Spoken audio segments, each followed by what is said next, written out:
চলে আসলাম আবার একটা নতুন ভিডিও নিয়ে। তোমরা সবাই কেমন আছো জানাবে। আমি তো তোমাদের ভালোবাসায় খুবই ভালো আছি। তো সকালবেলায় প্রত্যেক দিন তো রান্নাবান্না বলি, তো রান্নাবান্না ছাড়াও তো সংসারে আরও অনেক কাজ আছে যেগুলো সব দিন তোমাদের সাথে শেয়ার করা হয় না। তো চলো রান্নাবান্নার পরেও যে কাজগুলো আছে সেগুলো তোমাদের সাথে শেয়ার করি। আজকে রান্নাবান্না সেরে কয়েকটা জামা কাপড় ছিল, তো সেগুলোকে আগে কেচে ধুয়ে ছাদে চলে আসলাম মেলে দিতে। যেহেতু অনেকটাই বেলা হয়েছে আর এর থেকে বেশি বেলা হলে তখন কিন্তু জামা কাপড়গুলো শুকোবে না, তার জন্য জামা কাপড়গুলো কেচে আগে ছাদে মেলতে আসলাম। আর আজকে কিন্তু রোদটাও পড়েছিল ভালোই। তো তারপরে জামা কাপড়গুলো কেচে ধুয়ে মেলে দিয়ে এখানে চলে আসলাম ঘরটা মুছে নিতে। সকালের দিকে কিন্তু আমার অনেক কাজ থাকে, তার জন্য কিন্তু সকালবেলায় আমি সেরকম কোনো কাজই করতে পারি না।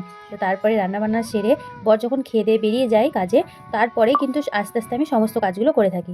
যেমন ঘর মোছা, তারপরে কাপড় কাচা, বাসন মাজা, এই সমস্ত কাজগুলো। বর কাজে বেরিয়ে যায়, তারপরে ছেলে মেয়ে স্কুলে যায়, তো সবাইকে ছেড়ে দিয়ে তারপরে আমি শেষে ধীরে সুস্থে, কোনো তাড়াহুড়ো থাকে না, তখন কিন্তু আমি সংসারের বাকি কাজগুলো সেরে নিই। আমি জানি আমার মতো অনেকেই আছে যারা সকালবেলাতে ঘুম থেকে উঠেই কিন্তু বাসি কাজকর্ম সেরে রান্না বসায়। তারপরে সংসারের সমস্ত কাজকর্ম করার পরে চলে আসলাম আমার শান্তির জায়গা, সেটা হলো আমার ছাদ বাগান, যেটা আমার খুব শখে বানানো, অনেক কষ্টের ফল বলতে পারো। তো এটা তো আর একদিনে হয়নি, এটার পেছনেও অনেক পরিশ্রম আছে, অনেক অনেক সময়, অনেক ধৈর্য, তারপরে কিন্তু একটা সুন্দর ছাদ বাগান তৈরি হয়েছে। তো এই যে ভিডিওটা দেখছো, এটা কিন্তু অনেক দিন আগেকার ভিডিও, কয়েকদিন আগেকার ভিডিও, যখন কিন্তু আমার ছাদ বাগানটা এখন যেরকম আমার ভিডিওতে দেখে থাকো সেরকম দেখতে পাবে না, কেবলই শুরুর দিকের ভিডিও। তো তখনই কিন্তু কেবলই আমি হয়তো কোনোটার বীজ থেকে, কোনোটার ডাল থেকে, এইভাবে কিন্তু আমি চারা তৈরি করেছিলাম। তো সেই চারা তৈরি করার পরে তার আজকের আমার ছাদ বাগান যেরকম সুন্দর ফুল দেয় আমাকে, তো সেটাকে সাজাতে কিন্তু প্রথমে আমাকে এরকমভাবেই অল্প অল্প করেই শুরু করতে হয়, সবাইকেই সেটা। তো তখন আমার একটা জবা গাছ ছিল, তো তারপরে আমি নার্সারি থেকে কিনে এনেছি, তারপরে যেখান থেকে আমার পছন্দ হয়েছে ডাল কেটে বলো, কোনো ফুলের বীজ থেকে বলো, এইভাবেই কিন্তু আমি চারা তৈরি করেছি। আর সেই চারা থেকে কিন্তু আমি অনেক গাছ তৈরি করেছি। আর প্রথমেই কিন্তু গাছ লাগাতে গেলে যেটা দরকার সেটা হলো মাটি। মাটি যদি তোমার ভালো হয় তাহলে কিন্তু তোমার গাছটাও খুব সুন্দর হবে। তো সেই মাটিগুলোকে সুন্দর করে তৈরি করা আর তারপরে সেখান থেকে এত সুন্দর ফুল পাওয়া, সবটাই কিন্তু ধৈর্য তুমি যদি না ধরো তাহলে কিন্তু কিছুই তোমার ভালো হবে না, ফল ফুল কিছুই ভালো হবে না। যে কোনো কাজই করো না কেন শুরুর দিকে কিন্তু অনেক বাধা আসে।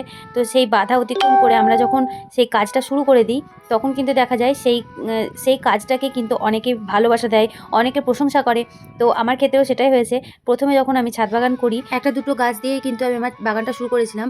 আর নার্সারিতে গাছ কিনতে গেলে তো টাকার দরকার, তো সেই টাকাও কিন্তু আমাদের মতো ঘরের বউদের কাছে থাকে না সব সময়। তো হয়তো আমরা হাত খরচা বাঁচিয়ে কোনো সময় এক আধটা গাছ কিনে থাকি।